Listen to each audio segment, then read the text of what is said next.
Have you ever looked around at your peers, maybe, I don't know, at a college reunion or a work thing, and felt that little question pop up? How did they get so lucky? It's not Mm, always that they're obviously smarter or, way more connected than you are, right. but their careers just seem to, well, they just seem to work. They're successful, sure, but it's more than that. They seem really satisfied, don't they? They do. And our friend Tim, he felt exactly that, watching some old classmates on a panel, and it really hit him. Yeah, He started wondering, do some people just, like, get a handle on their careers? Something feels totally random for most of us. that feeling is so common, isn't it? Career uncertainty. Incredibly. And that's exactly what we're diving into today. Yeah. This deep dive is all about pulling back the curtain on those, well, not-so-secret patterns of really extraordinary careers. The kind that lead to success and that deep satisfaction we were talking about. Exactly. Both. And we should stress this isn't just like our opinions or some theories we cooked up. No, absolutely not. The insights today, they're grounded in this incredible decade-long study. From Spencer Stewart, right, the big executive search firm. That's the one. Preeminent global firm. And just to give you a sense of scale, they handle something like 60% of all Fortune 1000 CEO searches. Wow, 60%. That's like having a front row seat to how top careers actually happen. It really is an unparalleled data set. Their research covers recruiting board directors, presidents, GMs, basically every functional role you can think of across all the major industries. So how much data are we talking about? They estimate something like 400,000 career-related conversations each year. Good grief. Yeah. And on top of that, they surveyed thousands of executives, aiming for over 1,000 completed responses, and did more than 300 in-person interviews over 2 years. Just trying to figure out what separates the extraordinary from the, well, ordinary. Exactly. What really makes that different? Okay, so our mission for you, listening in, is pretty clear then.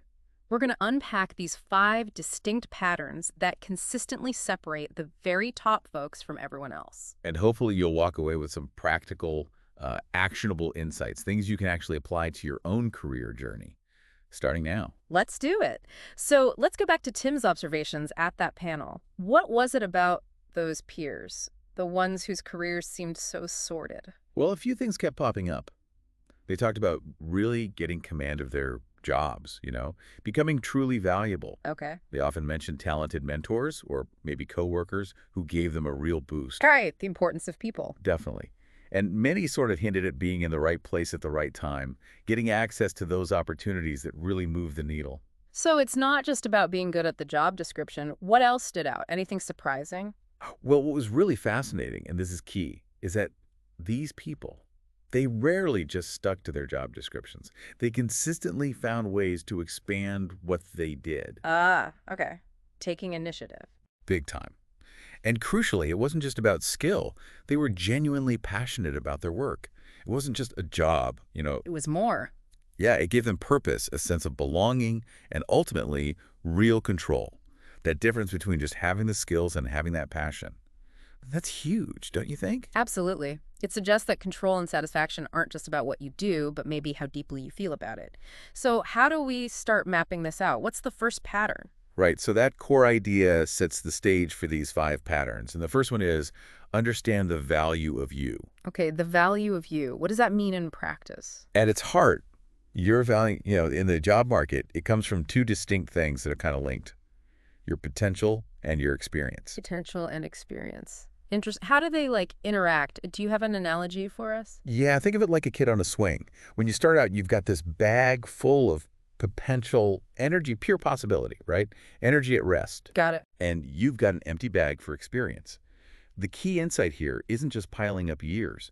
It's about consciously converting that raw potential into valuable experience that builds momentum. Like the swing going higher and higher. Exactly. You turn potential into kinetic, valuable experiences. And then later, those experiences can actually turn back into renewed potential. That's a great way to picture it.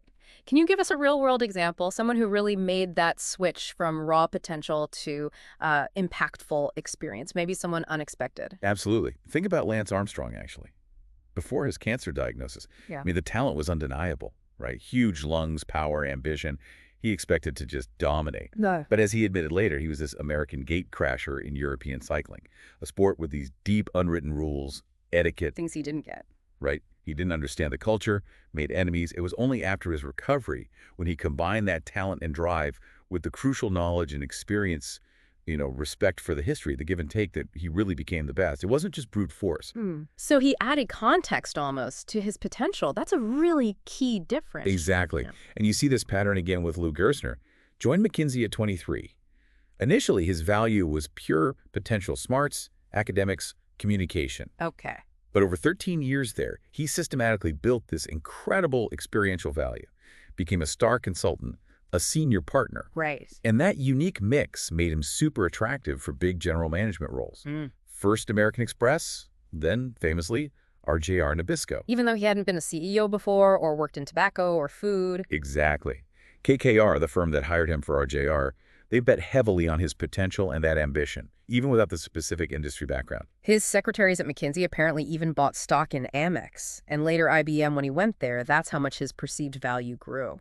That's some real belief, and sometimes that bet on potential happens inside a company too. I remember reading about Kirk Siefkas. Became a CIO without having been one before. Right, because his bosses had seen his capabilities grow over time. They trusted his potential. There's that quote from a GE exec. Don't be afraid to promote stars without specific relevant experience, seemingly over their heads. That kind of potential promotion, as the study calls it. Yeah, it's a hallmark of companies that really get talent. Yeah. It's obviously rarer when you switch companies. Because the new place doesn't have that history with you. Exactly. No built-in trust yet. Yeah. So in those cases, experiential promotions are more common. They leverage the skills you've already proven. Your experience becomes your calling card, especially when you're between jobs. So as you build this experience, convert the potential. Your career goes through phases. This study talks about the momentum phase. What's that? The momentum phase is typically your first, say, 5 to 7 years, often hitting around your mid-30s. This is where you're really converting potential into experience, mastering skills, building your track record, taking on more responsibility, growing your network. Building the foundation. Getting close to peak experiential value. And Dan Rosenzweig is a great example of someone who just rocketed through that phase. Precisely. He got recruited to Yahoo as COO. Other candidates had more years under their belt, but he was the unanimous choice. Why? Because his experiential value had just accelerated so much over 18 years across really diverse roles and companies. Plus, he showed loyalty to his organizations. He was seen as hand-in-glove fit. It really helped Yahoo build relationships and new businesses. He just had that potent, fast-tracked mix. Okay, so that's momentum. What comes after you hit that peak experience level? What's next? Then comes the harvest phase. This usually kicks in around your mid-40s, maybe your early 50s, after 25, 30 years or so. And then the challenge changes then. Yeah, it shifts. Now it's about transforming that deep well of experience into renewed potential. You're finding new ways to link your past experiences, maybe to keep growing in your field or even tackle totally new challenges. Arthur Levitt, the former SEC chair, seems like a perfect example of that. Fantastic example. After leaving government, he didn't just, fade away. He consciously built this portfolio of activities. Right, investment firm, boards, TV show, radio show, books. Exactly. Kept himself active, vital, engaged, still adding value, often in ways beyond just a paycheck. He maintained that upward curve long after his main public role ended. Now, there's also a potential downside to this idea of value, isn't there? Especially if it's tied to, say, misplaced loyalty or just market ups and downs. The study mentions a cautionary story about Max. Yes, Max. Yeah. A narcissistic leader, apparently. His employees were basically stuck because of golden handcuffs. Those stock options are benefits that make it financially painful to leave, even if you're miserable. Right. So these employees clung to this perceived paper wealth. But then the market crashed. Stock tanked.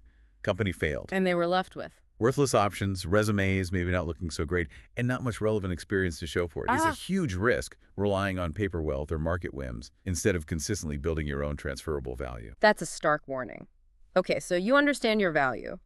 What's the next pattern that sets extraordinary careers apart? This flows nicely into pattern 2. Practice benevolent leadership.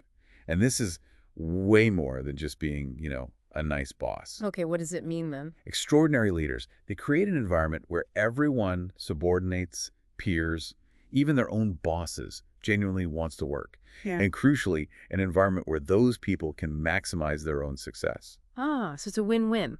To boost your own career, you actively help boost others. Exactly right. It means taking the most blame when things go sideways, giving the most credit when they go well, setting high goals, but also giving direct feedback, mentoring hands-on. You're building an army of allies, basically. That's a great way to put it. People who are eager to fight in your corner. Herb Kelleher at Southwest Airlines. He seems like the poster child for this. His philosophy was almost like radically simple for a CEO. It really was. He just said, all we've done is just treat people right. And he insisted it wasn't some kind of management program. What was the business reason behind it? Simple logic. In airlines, planes, gates, fares, they're all pretty similar. The only real difference is the people. He believed people work better, are more productive if they actually enjoy their work and feel they can be themselves. Put people first. Bill Burke at the Weather Channel echoes that too, described as one of the pack. He really is. Just comfortable talking to anyone at any level, fosters that free flow of ideas. He credits his dad, a respected media exec, for instilling those values early on. Integrity, humility, hard work, doing right by people. It's baked in. And Harry Titonis, his journey shows the real, tangible benefits. Absolutely. From Booz Allen to leading Connexus, he always treated people fairly, focused on developing junior talent, and the result? Amazing employee retention, which led directly to killer team performance. Didn't an old positive impression help him make a sale later? Yeah, with Chase Manhattan, someone remembered how he operated. And even when Connexus had to do layoffs, which usually tanks morale, his fair, transparent approach actually turned it into what people called a galvanizing event. Refocused everyone. That's benevolent leadership in action. Okay, so build value, lead well, but what about getting those big, game-changing opportunities, the ones that seem locked up? That brings us right to pattern 3. Overcome the permission paradox. It's that classic business catch-22, isn't it? Can't get the job without experience, can't get the experience without the job. Exactly. Extraordinary careers find ways to break through that. They gain access to those critical, defining experiences. And the study talks about 2 kinds of permission. Can you unpack those? Sure. First, there's direct permission, usually given carefully, kind of hard to revoke once it's granted. Okay. Then there's implied permission. This one's more subtle, but often much more powerful. You don't get given it, you sort of take it. You create this assumption that permission is yours already, maybe through fancy degrees, a powerful mentor, being linked to a top company, or just being a rainmaker who brings in business. It exists as long as nobody explicitly says no. So you act like you have it, and often then you do. But what if you get it wrong? Misread the situation. I recall a story about Ellen. Hi, Ellen. Yeah, that's a tough one. Brilliant executive, super proactive, worked 72 hours straight on this amazing strategic plan for a spinoff. Thought she'd be a hero. Her CEO even said it was the best work he'd seen in 30 years. She's great. But she didn't bring her peers along, didn't consult them. So without that direct or even implied permission from them, they saw it as her showing them up. Ouch. Yeah, labeled as managing up, not laterally. Even though the CEO loved the plan, the lack of peer buy-in killed it, and it really hurt her career there. Too much initiative without the right permission can backfire badly. Hard lesson. So how do the successful people navigate this? How do they gain permission effectively? Well, one key strategy is to demonstrate competence in the building blocks. Companies love people who've done it before, right? Sure. Less risk. So if you want to switch functions, say from finance to general management, you break down that GM role into its parts, P&L, strategy, operations, whatever. Then you find ways to get experience in each of those building blocks. Like Dennis Lacey moving from CFO by taking on IT and strategy roles. Exactly. Or Richard Daniela linking finance and strategy to land big GM jobs. You gain direct permission by proving you have the underlying skills, even without the exact title previously. Makes sense. Another strategy mentioned is barter. How does that work? Bartering is basically trading something you have for the permission or access you need. Think about Jim Citrin, one of the authors of the book this research is from. He wanted to write about top CEOs, but didn't have the access. Right. So he bartered with his partner, Tom Neff, a top CEO recruiter. Tom had amazing access, but no time to write. Jim did the writing, Tom provided the access and guidance. And the result was the bestseller Lessons from the Top. Brilliant. Trading value for access. Exactly. Jim got permission and access he couldn't have gotten otherwise. And for implied permission, David Hood at Dell is a masterclass. The CEO's big push was profit growth. Okay. Hood didn't just see that as the CEO's job. He made it his agenda too.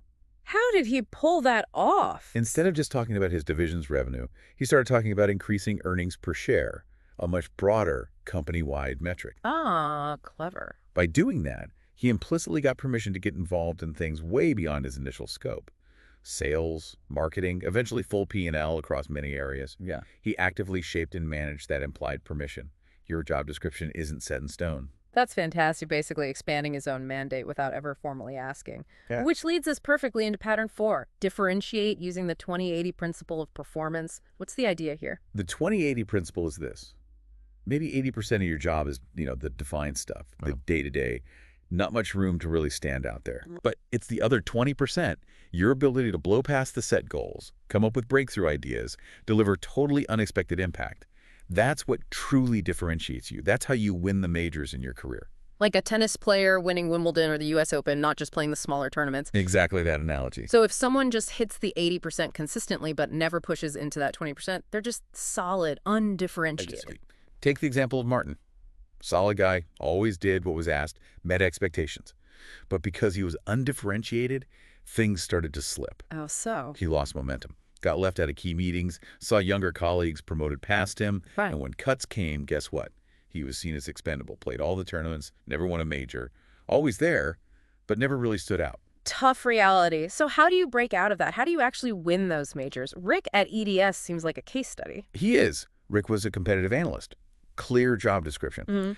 But he went way beyond it. He did this unauthorized analysis of how profitable EDS's contracts actually were. Unauthorized. Risky. Yeah, but he asked this powerful question. What if our job isn't just to help win more customers, but to help win the right customers? Ah.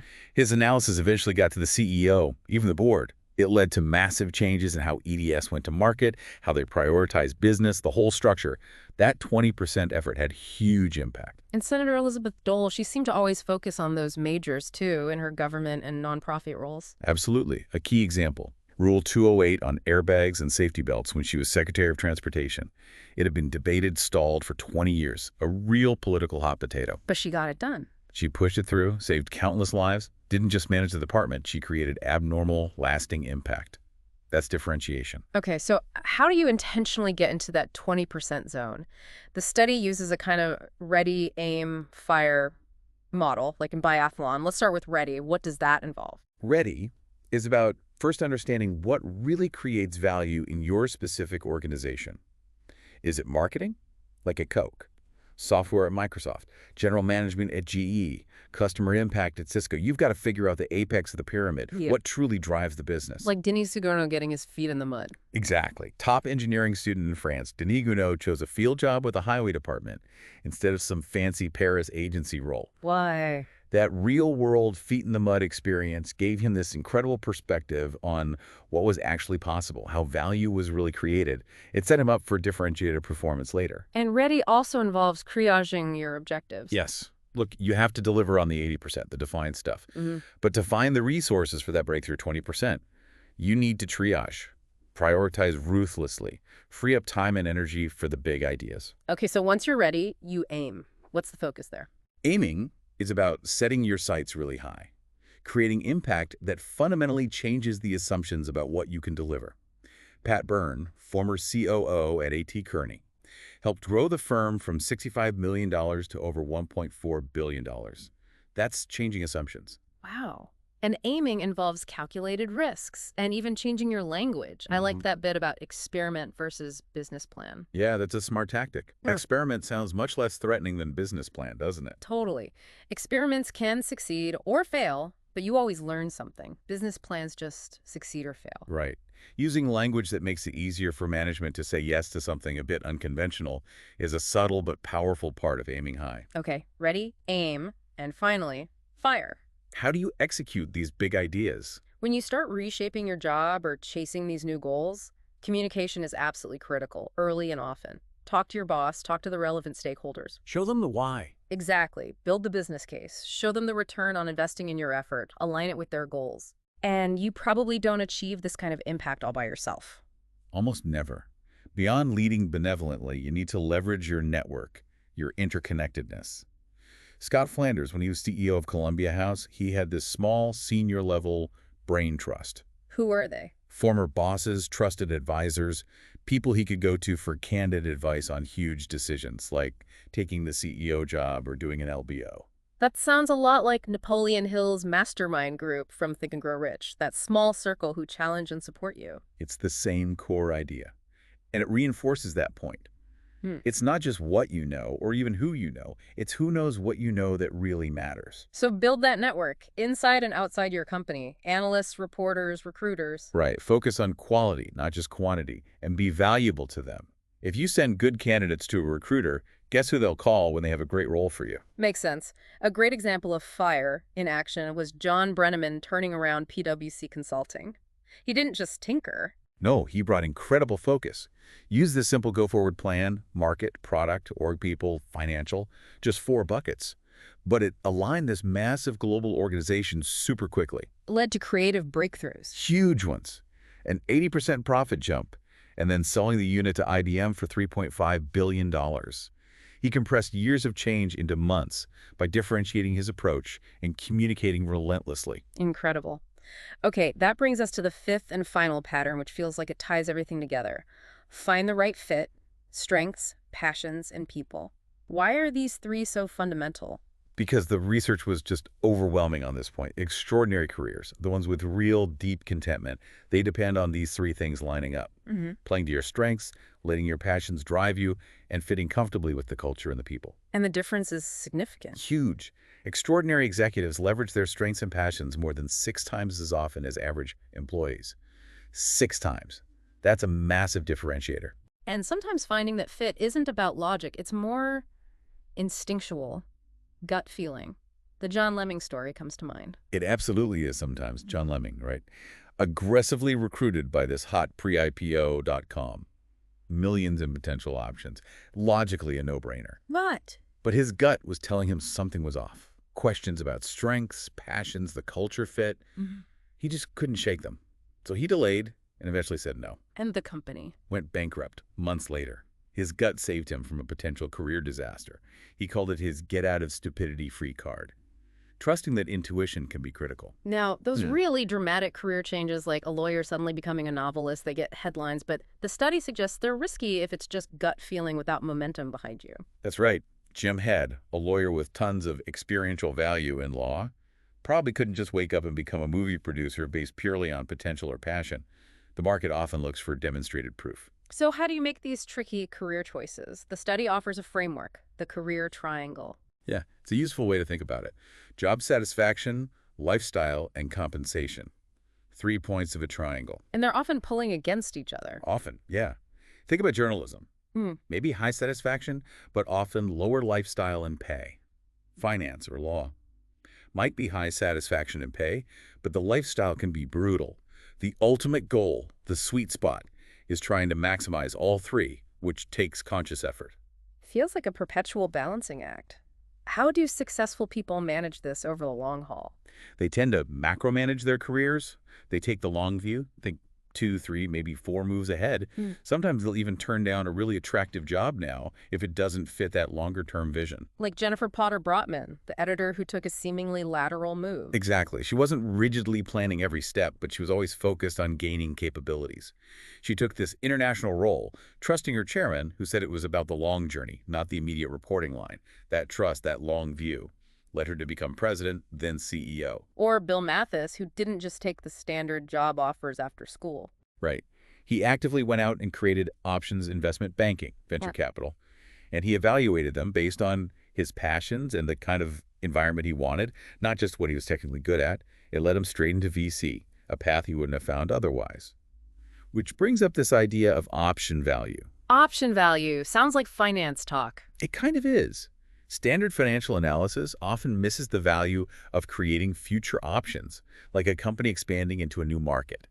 And it misses the cost of losing options. So for Bill Mathis choosing McKinsey, Even though the starting pay might have been lower than, say, banking, it was like an investment in R&D for his career.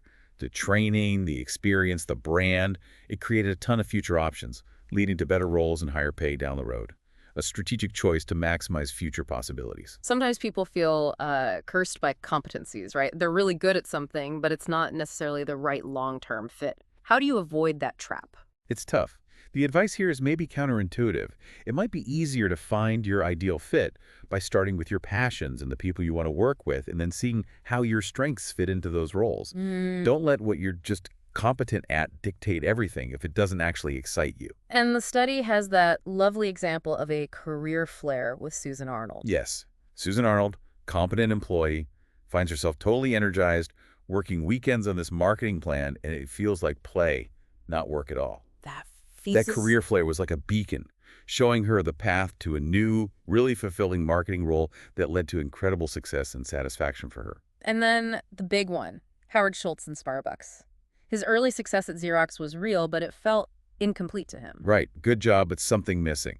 He realized his deep passion was building an organization where people centered on empathy, connection, Not just selling coffee. not just coffee. That passion led him to build Starbucks around people, finding his perfect fit, and, well, the rest is history. Destiny for greatness found through passion and fit. Okay, finally, let's touch on the organizational imperatives.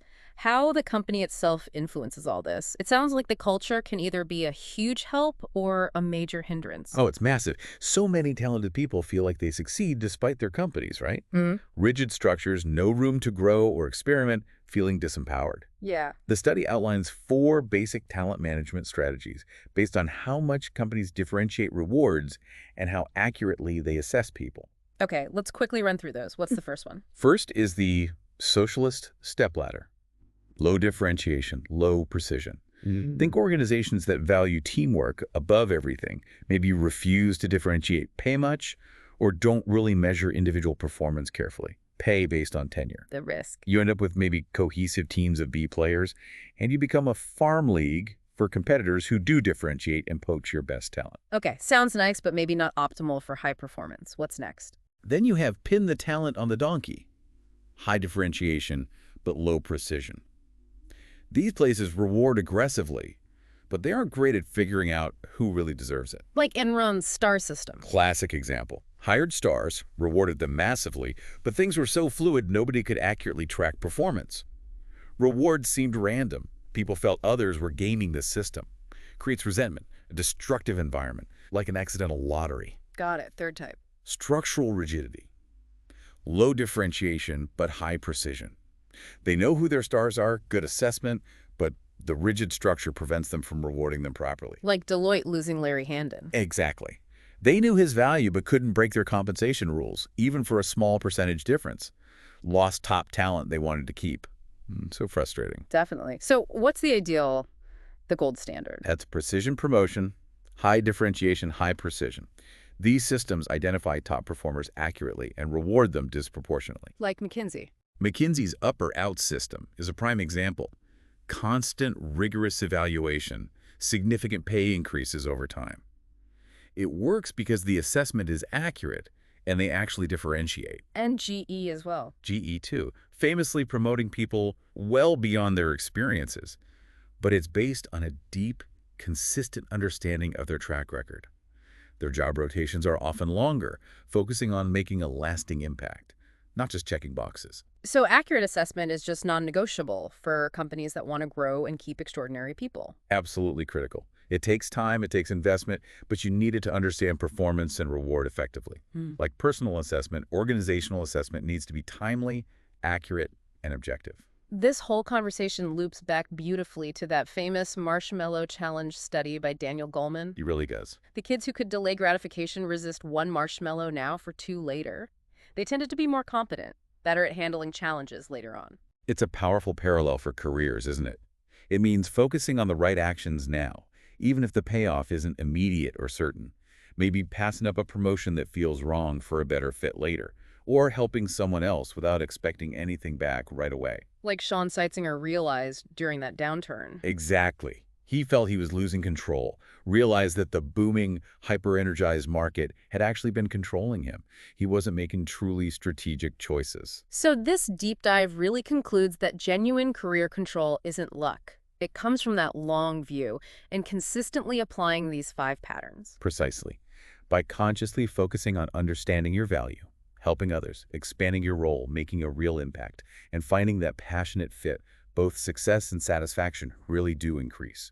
It's about taking back the reins.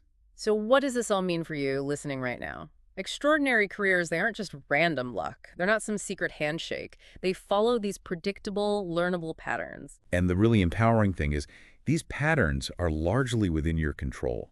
It's a testament to positive action, positive thought, and tapping into that potential every professional has. So here's a final thought to mull over. If success and satisfaction really are attainable by consciously using these patterns, what's one specific, maybe unconventional action you could take this week? How can you start transforming your own potential into purposeful action and begin redefining what's possible for your career journey?